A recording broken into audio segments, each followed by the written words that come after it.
நண்பர்கள் அனைவருக்குமா அன்பார்ந்த வணக்கம். இன்றைய பதிவில் செம்ம குவாலிட்டியில் ஜெர்சியில் ஒரு சினை மாடு இரண்டாம் மீத்து மாடு பல் வந்து அரைக்கடன்னு சொல்லியிருக்காங்க.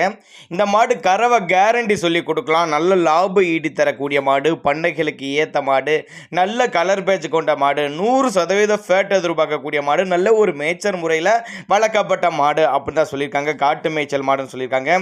ஜெர்சி தான் எந்த ஊர்லேருந்து விற்பனைக்கு வந்திருக்குது, கறவை திறன், விலை நிலவரம் எல்லாமே பார்க்கலாம். அதுக்கு முன்னாடி நம்ம சேனலை சப்ஸ்கிரைப் பண்ணிட்டு இந்த வீடியோவை ஸ்கிப் பண்ணாமல் பாருங்கள். நல்லா மடி எடுங்க. என்ன ஒரு 10-5 நாட்கள் டைம் பிடிக்கும். நல்லா மடி எடுத்து தான் கண்ணின்னு சொல்லியிருக்காங்க.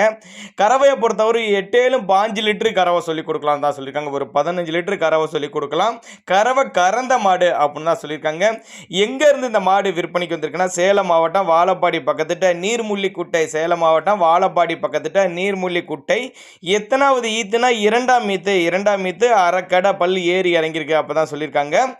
9 மாதம் சினியாக இருக்குது. இந்த கண்ணி இன ஒரு 10லேருந்து ஒரு 5 நாட்கள் பக்கம் பிடிக்கும். 15 லிட்டரு கறவை கேரண்டி சொல்லி கொடுக்கலாம். தண்ணி தீனிலாம் வைக்கத்தான் முடியாது. இந்த மாட்டுக்கு தண்ணி தீனிலாம் அந்த அளவுக்கு எடுத்துக்கக்கூடிய மாடு அப்படின்னு தான் சொல்லியிருக்காங்க. மடி கூச்சம்லாம் கிடையாது. நல்லா காம்போலாங்க. ஃபுல் மடி எடுக்கிறப்ப மாடு பார்க்குறதுக்கே வேறு லெவலில் இருக்கும். ஒருவேளை நான் கொடுக்கக்கூடிய தகவல் போதுமானதாலனா கூட தாராளமாக அவரோட காண்டாக்ட் நம்பர் பாருங்கள், டிஸ்பிளேல கொடுத்துருக்க, தொடர்புங்க. நேரில் வாங்க, அனுசரித்து பண்ணி கொடுத்துடலாம். கான்டாக்ட் பண்ணுங்கள். அப்படி தான் நம்மளோட விற்பனை தெரிஞ்சுக்க. அப்படி